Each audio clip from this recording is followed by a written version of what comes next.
Hello, आइए शुरू करें सीक्वेंसेस 9th लेक्चर और कन्वर्जेंस का ये पहला लेक्चर है। कन्वर्जेंस ऑफ सीरीज आप जानते ही होंगे, उसको डिफाइन करते समय कन्वर्जेंस ऑफ सीक्वेंस की चर्चा होती है। Sigma UN is convergent if the sequence Sn is convergent, where Sn is u1 plus u2 plus so on plus un, nth partial sum of the series। ये definition आप पढ़ते हो। Sequence Sn is convergent means वहां क्या सीखा आपने? Limit n tends to infinity Sn is finite and unique। और divergent की स्थिति क्या होती है? जब Sn की लिमिट इनफाइनाइट हो। और ऑसिलेशन की क्या स्थिति होती है? जो सीरीज ना कन्वर्जेंट हो ना डाइवर्जेंट हो, ऑसिलेटरी होती है। ऐसा ही कुछ कॉन्सेप्ट सीक्वेंस का है। जो लोग ये 9th वीडियो आज देख रहे हैं, सुन रहे हैं, वो लोग शुरू के 8 वीडियोस जरूर देखें, क्योंकि कन्वर्जेंस में बाउंडेडनेस भी है, मोनोटोनिसिटी भी है और लिमिट्स के सारे तामझाम भी हैं, है ना। ये सब इसमें आएंगे। लिमिट पॉइंट बस हम समझते हैं कि नहीं चर्चा होगी, बाकी सबकी चर्चा होगी, इसलिए आप बाउंडेडनेस को भली बात समझ लें, मोनोटोनिसिटी भली बात समझ लें, लिमिट्स क्या होती है, लिमिट्स का क्या कॉन्सेप्ट है, लिमिट निकालने के कुल कितने तरीके हैं। 8 तरीके तो हमने आपको बताए ही हैं 2 वीडियोस में, 4-1 में। तो वो सब आप देख लीजिए, पढ़ लीजिए, समझ लीजिए, फिर इसको देखिएगा तो ज़्यादा अच्छा लगेगा, ज़्यादा बढ़िया समझ में आएगा। डेफिनेशन देखिए तो आपको लगेगा अरे ये तो बहुत आसान है। Sequence An is said to be convergent if limit n tends to infinity An is finite and unique। Unique बोले तो this limit is independent of nature of n, whether n is even or odd। Sequence An is said to be divergent if limit n tends to infinity An is infinite, whether plus infinity or minus infinity, is infinite and is independent of nature of n, whether n is odd or even। तो अब देख लो, convergent का definition और divergent का definition दोनों के दोनों इसी लिमिट पर डिपेंड कर रहे हैं। यानी कुल मिला के आपको करना क्या है? कन्वर्जेंस और डाइवर्जेंस चेक करने के लिए आपको ये लिमिट निकालनी है, इसलिए लिमिट की पूरी जानकारी होनी चाहिए। अब लिमिट निकालनी है तो निकालिए, आपको तो मालूम है कैसे निकाली जाती है। लिमिट निकाल लिए, अगर वो लिमिट फाइनाइट यूनिक है तो सीक्वेंस कन्वर्जेंट, अगर वो लिमिट इनफाइनाइट है तो sequence divergent. Sequence An is said to be oscillatory if it is neither convergent nor divergent। हो गया। तो कुल मिला के आपको लिमिट ही पढ़ना है। लिमिट मालूम है तो आप कन्वर्जेंट डाइवर्जेंट निकाल लोगे, इसलिए बहुत न्यूमेरिकल प्रॉब्लम तो आपको हम बताएंगे नहीं, क्योंकि लिमिट में हम काफी कुछ आपको बता चुके हैं। किसी भी सीक्वेंस की लिमिट यदि फाइनाइट यूनिक आती है तो वो कन्वर्जेंट, अगर लिमिट इनफाइनाइट आती है, उस सीक्वेंस की लिमिट ही तो कहते हैं ना An की लिमिट को, अगर ये इनफाइनाइट आ जाए और independent of nature of n हो तो डाइवर्जेंट, और सीक्वेंस ना डाइवर्जेंट हो ना कन्वर्जेंट हो तो ऑसिलेटरी। तीनों के एक एग्जाम्पल देखें। ऑसिलेशन में 2 प्रकार का ऑसिलेशन होता है। Sequence oscillates finitely, sequence oscillates infinitely. तो इस प्रकार से कुल 4 एग्जाम्पल्स हम आपको दिखाते हैं। Example 1, sequence An equal to sequence 1/n। Limit n tends to infinity A N equals to limit n tends to infinity 1/n equals to 0 which is finite and unique, which is finite and unique. Unique बोले तो independent of nature of n. Therefore, this sequence is convergent. Example 2. Sequence an equal to sequence n. Limit n tends to infinity an equal to limit n tends to infinity n equals to infinity, which is infinite and independent of nature of n. क्योंकि इसमें n नहीं है ना, तो n कुछ भी होगा यही आएगा. Therefore this sequence is divergent. अब ऑसिलेटरी का देख लो. ऑसिलेटरी का पहला एग्जाम्पल यानी example 3. Sequence A N equal to sequence -1 whole to the power n. Limit n tends to infinity an equals to limit n tends to infinity -1 whole to the power n equals to limit n tends to infinity. जब n odd होगा तो ये -1, जब n even होगा तो ये +1. ये constant limit लेंगे कांस्टेंट की, कोई असर ही नहीं पड़ेगा. तो लिमिट आ गया -1 when n is odd and +1 when n is even.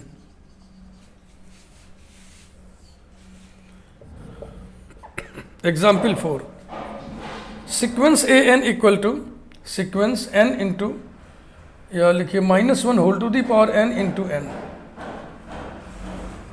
Late us calculate limit n tends to infinity A N equal to limit n tends to infinity -1 whole to the power n into n equals to limit n tends to infinity. When n is odd, this will be -n. When n is even, this will be n. तो अब n equal to infinity रखिएगा, limit लीजिएगा तो क्या आएगा? -infinity when n is odd and infinity when n is even. इस वाले में लिमिट फाइनाइट ही आया है, लेकिन लिमिट n के नेचर पे डिपेंड कर रही है. तो इस केस में हम कहेंगे this sequence is oscillatory and it oscillates finitely between -1 and +1. इस सीक्वेंस में लिमिट इन्फिनिटी ही आ रहा है, लेकिन ऑड होने पर -infinity, इवन होने पर इन्फिनिटी, n के ऑड होने पर n के इवन होने पर. यानी limit of the sequence is infinite and depends on the nature of n. तो ये इनफाइनाइट वाला केस डाइवर्जेंस का होता है, और n के नेचर पे डिपेंड कर गया तो डाइवर्जेंट भी नहीं होगा. कन्वर्जेंट इसलिए नहीं होगा क्योंकि ये फाइनाइट नहीं है, तो ये नाइदर कन्वर्जेंट नॉर डाइवर्जेंट. इस केस में हम कहते हैं this sequence is oscillatory and it oscillates infinitely. इसमें देखो ये इनफाइनाइट नहीं आया इसलिए डाइवर्जेंट नहीं है, कन्वर्जेंट इसलिए नहीं है क्योंकि फाइनाइट होने के बावजूद भी इनके नेचर पर डिपेंड कर रहा है. तो ना तो ये डाइवर्जेंट है ना तो ये कन्वर्जेंट है, ना तो ये कन्वर्जेंट है ना तो ये डाइवर्जेंट है, दोनों ऑसिलेटरी है. This sequence oscillates finitely, this sequence oscillates infinitely. तो कन्वर्जेंस डाइवर्जेंस की बात होने के लिए लिमिट से गुजरना पड़ेगा.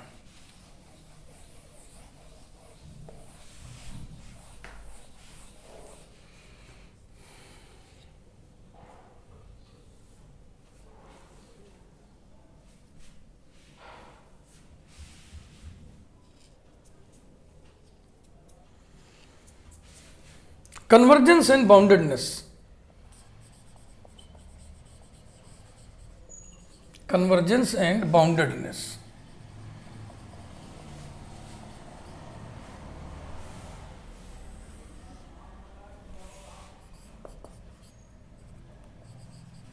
Every convergent sequence is bounded but converse is not true. But converse is not true. इसके पहले एक उदाहरण बताना चाहिए था, चलो इसको कर ले फिर उसको बताते हैं। एग्जाम्पल कुछ एक दो हो जाए। प्रूफ देखिए, बहुत ही बढ़िया proof. Let sequence A and B any convergent sequence such that, अगर ये कन्वर्जेंट है तो क्या होगा, इसके nth टर्म की लिमिट फाइनाइट और यूनिक होगी L, और L क्या चीज है, फाइनाइट एंड यूनिक।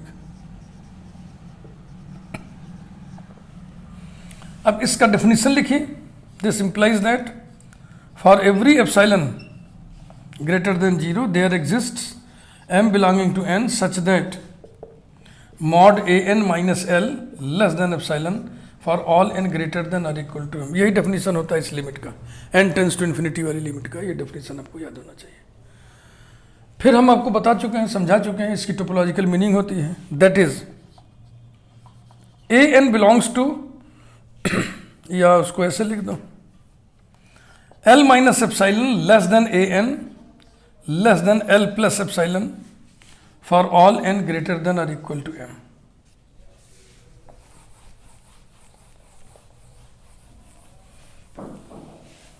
ध्यान दीजिएगा, अगर ये ऐसा मिल गया होता L minus epsilon less than an less than L plus epsilon for all n greater than और इक्वल टू 1, तो इसका मतलब क्या होता, इसका मतलब ये होता कि सारे टर्म्स देखो, n equal to 1, n equal to 2, n equal to 3, n equal to 4 सबके लिए ना, तो a1 a2 a3 सारे टर्म्स दो नंबर्स के बीच में आ जाएंगे। जब सारे टर्म्स दो नंबर के बीच में आ जाएंगे तभी तुम कहते हैं ना सीक्वेंस इज बाउंडेड। लेकिन ऐसा नहीं है, लेकिन ऐसा नहीं है। कैसा है, L माइनस एप्सिलॉन और L प्लस एप्सिलॉन के बीच में सारे टर्म्स नहीं हैं। कौन कौन से टर्म्स हैं, देखो ये देखो, n इक्वल टू m और आगे am है, am प्लस 1 है, am प्लस 2 है एंड सो ऑन। सारे टर्म्स कहाँ आए दो नंबर्स के बीच में, कौन कौन से छूट रहे हैं, a1 इसके बीच में a1 नहीं है, छूट रहा है a2 नहीं है, छूट रहा है a3 नहीं है, सो ऑन am माइनस 1 नहीं है, इतने नंबर्स नहीं हैं। अगर ये टर्म्स भी यही होता, सीक्वेंस के ये टर्म्स जो रियल नंबर्स हैं वो भी अगर इन्हीं के बीच में होते तो हम कह देते सीक्वेंस इज बाउंडेड। तो अब यही युक्ति लगाने जा रहे हैं, स्किल लगाने जा रहे हैं। इस स्किल की मदद से हम दो ऐसे नंबर्स एग्जिस्ट कराएंगे जिनके बीच में सीक्वेंस के सारे टर्म्स हो जाएंगे और हम ये कह सकेंगे कि sequence is bounded. Let us see how it can be done.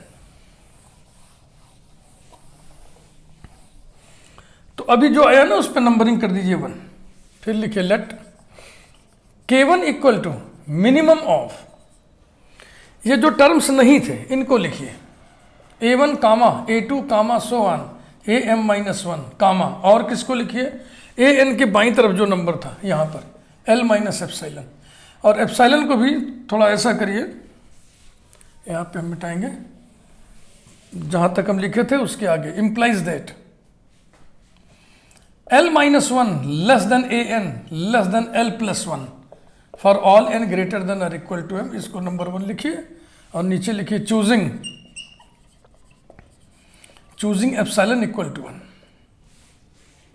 क्यों चुन लिए, कुछ हमको सिद्ध करना है, उसके लिए मंजिल पाने के लिए चुन सकते हैं क्या, काम जो हो रहा है विधि सम्मत हो रहा है क्या। हाँ, वो जो रिजल्ट था ना एप्सिलॉन वाला, उसमें एप्सिलॉन की हैसियत क्या थी, पॉजिटिव नंबर, आर्बिट्रेरी, माने उसकी जगह हम कुछ भी ले सकते हैं। एप्सिलॉन के हर पॉजिटिव वैल्यू के लिए वो सही था, तो हमने एप्सिलॉन की जगह क्या ले लिया, 1 ले लिया, तो ये भी रिजल्ट सही होना चाहिए। अब आप लिखिए let K1 equal to minimum, किसका किसका मिनिमम, जो टर्म्स नहीं थे उनको लिखिए, A1 comma A2 comma so on comma AM minus one, और इसको लिखिए L माइनस वन को,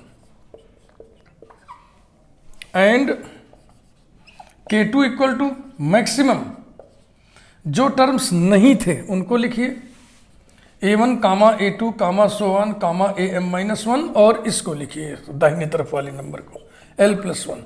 देन क्लियरली लिख तो हम रहे क्लियरली, लेकिन ये इतना क्लियर है नहीं, इसको हमें आपको समझाना पड़ेगा। एक बार जब हम पूरा रेसा रेसा समझा देंगे तो दोबारा आपको लगेगा क्लियरली। सही बात है, क्लियरली माने स्पष्टता, हाँ भाई हाँ स्पष्ट है।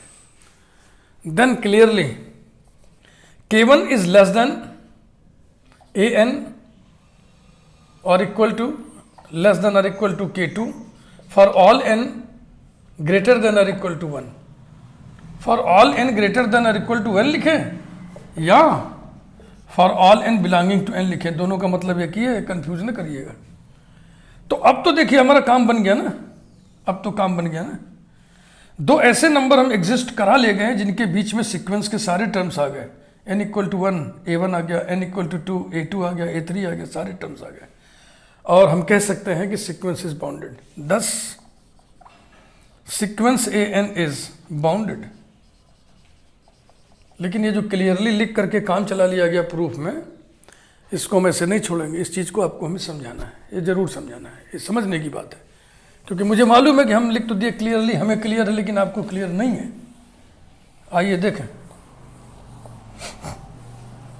एक बार देख लोगे तो आपको भी क्लियर हो जाएगा। तो इसको हम नोट लगा के लिख दे रहे हैं, नोट नंबर 1 2 है ना, K1 K2। तो K1 is minimum of A1 comma A2 comma so on comma AM minus one and L minus one. का मतलब क्या हुआ? K1 लेस देन और equal to A1, K1 less than और equal to A2, K1 less than और equal to AM minus one and K1 less than और equal to L minus one. Minimum का ही तो मतलब हुआ। यहां से यहां तक की बात को हम अलग करेंगे, इसीलिए यहाँ एंड लगा दिया है, और इसको हम अलग लिखेंगे कुछ ऐसे। अर्थात K1 लेस देन और equal to AN, N equal to 1 comma 2 comma so on comma M minus one. ये पूरी बातचीत हो गई ना इसमें। And K1 is less than और equal to L minus one. और अगर आपको याद हो जिस पे इक्वेशन नंबर 1 डाले थे वो क्या था? L minus one less than AN less than L plus one for all n greater than और इक्वल टू M। तो L माइनस वन के बगल में हम लिख दें less than AN, less than AN। शर्त क्या है? ये शर्त है for all n greater than और equal to M। This implies that K1 less than और equal to AN, N equal to 1 comma 2 comma so on comma M minus one and K1 less than AN, bracket में लिख दें n equal to M, M plus one, M plus two and so on. तो इन सबको मिलाकर के लिखिए। ये लेस देन और इक्वल टू है, लेकिन इसमें इक्वलिटी खारिज हो चुकी है, तो अब इक्वलिटी नहीं रहेगी। ये हो जाएगा K1 is less than AN और n की value 1 2 so on M minus one. उसके बाद ये सब वैल्यूज पकड़िए, M, M plus one so on. That is K1 is less than AN for all n belonging to capital N। ये हो गया। तो प्रूफ में जो हम लेस देन और इक्वल टू लिखे हैं तो उसमें इक्वलिटी हटा दीजिए, नहीं भी हटाएंगे तो चलेगा, क्योंकि उसका मतलब होता है लेस देन अथवा इक्वल टू। इसी प्रकार से K2 के लिए हम प्रूव करेंगे। तो अगर आप नोट कर लिए हो तो इसी को मिटा मिटा के हम सेट कर लें। किस लिए फिर से लिखें? करे भाई, आराम से कर लीजिए।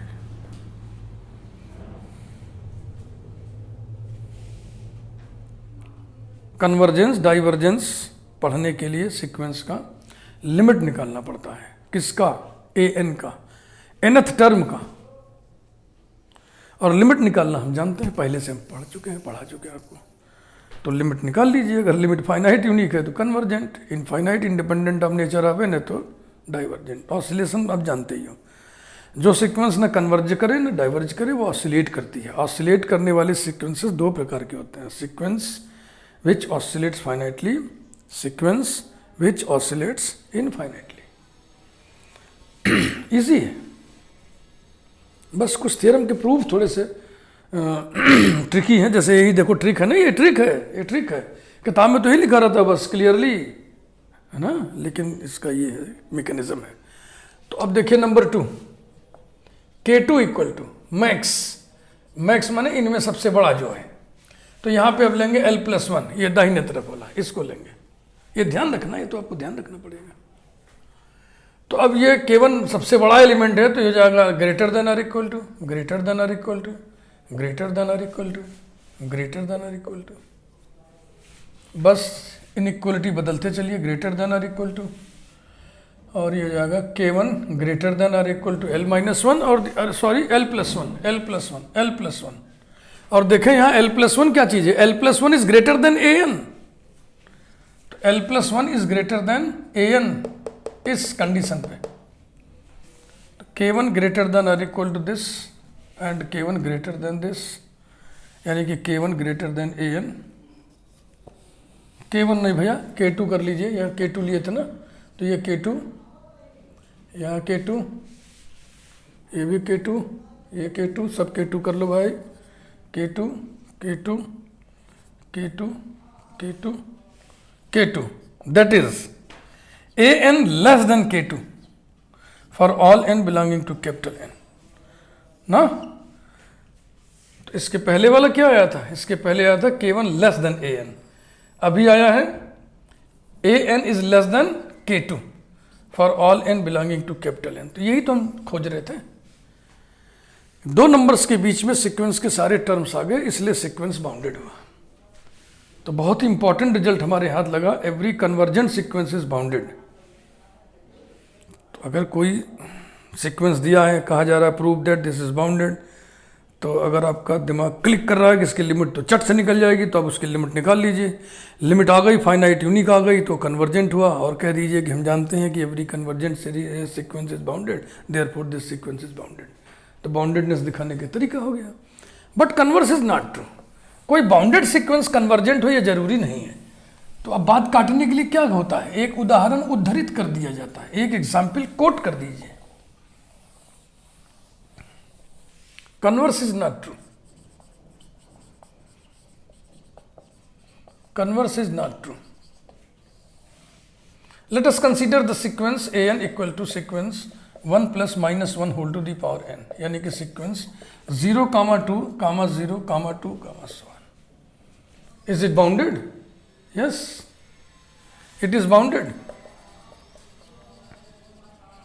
It is bounded as mod AN less than or equal to 2 for all n belonging to n.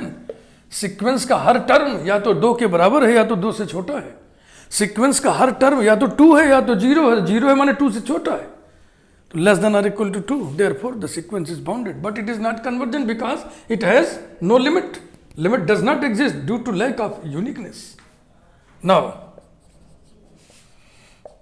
Limit n tends to infinity AN equals to limit n tends to infinity curly bracket AN की value जब जब n odd है तब तब AN 0 है, n is odd, रख के देख लो।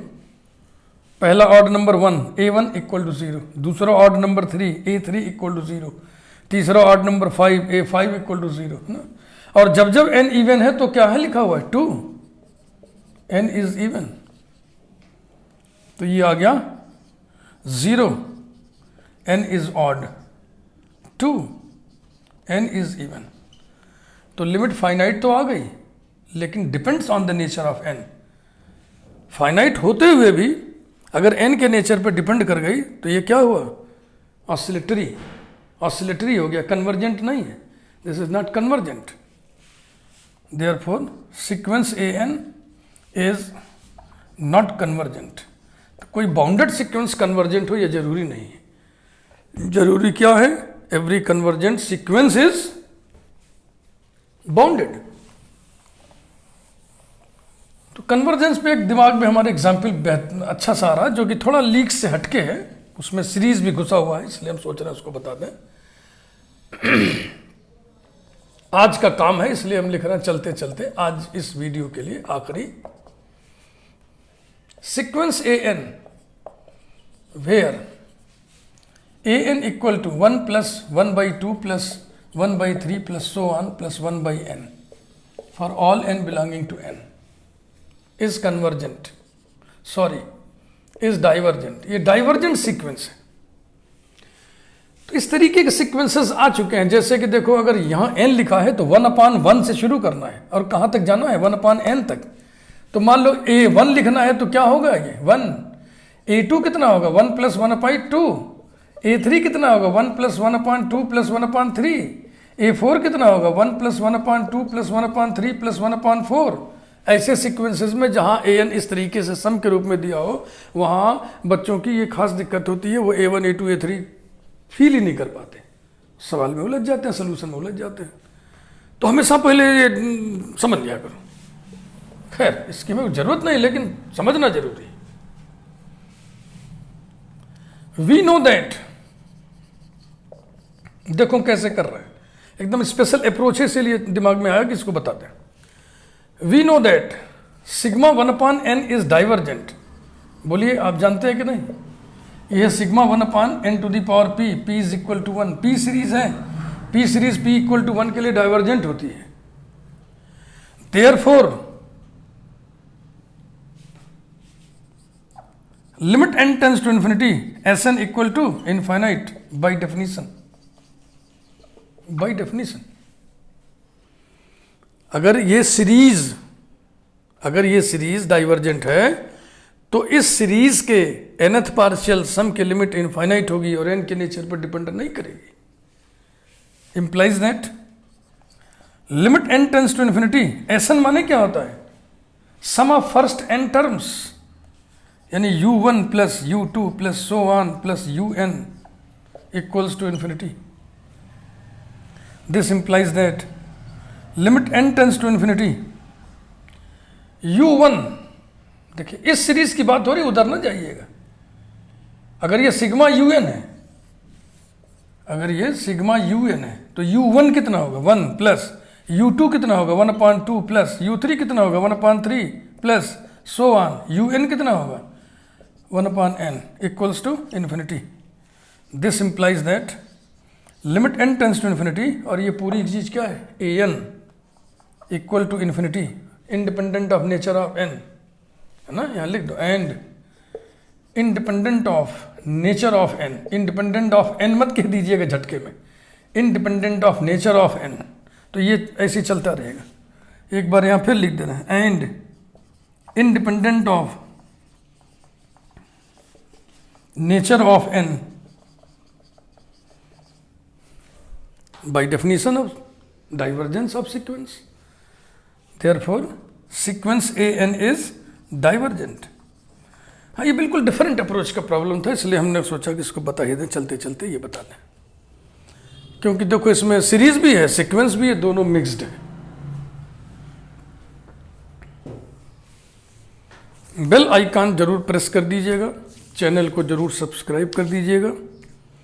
माई सेल्फ योगेंद्र बहादुर सिंह, और हमारे इस चैनल का नाम है गणितपुर क्लासेस।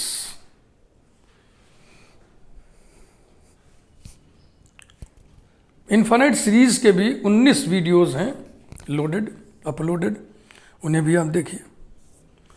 और मैंने जैसे कहा ना कि कन्वर्जेंस ऑफ सीक्वेंसेस पढ़ने के लिए ये 9th वीडियो है, इसके पहले जो 8 वीडियोस हैं उन्हें देखना जरूरी है, क्योंकि देखो बाउंडेडनेस की बात आ गई। अब नेक्स्ट वीडियो मोनोटोनिसिटी भी हमारे मुंह से चर्चा होएगा, तो मोनोटोनिसिटी भी है और ये भी है। लिमिट की बात देखी रहे हो, सारा दारोमदार लिमिट पे है। कन्वर्जेंट डाइवर्जेंस ऑफ सीक्वेंस पढ़ने का मतलब लिमिट की बातें हैं सब। तो लिमिट हम आपको बहुत डिटेल में सब बता ही चुके हैं, कितना वही बार बार बताएं। ये बहुत डिफरेंट अप्रोच का ही प्रॉब्लम था।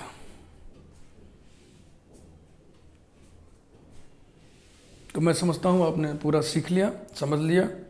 फिर भी यदि आपके मन में कोई ग्रंथि है, कोई खास दिमाग में कोई प्रश्न उठता है, तो आप कमेंट करिए, कमेंट बॉक्स में जाके कमेंट करिए, मैं कोशिश करूँगा उसका जवाब दूँ, और ये सिलसिला चलता रहेगा। नेक्स्ट वीडियो में फिर हम मिलेंगे। कन्वर्जेंस की बात अभी पूरी हुई नहीं है, अभी कन्वर्जेंस की बात में अभी कुछ थ्योरम्स, कुछ रिजल्ट्स ना, कुछ बातें और करेंगे। Thank you very much.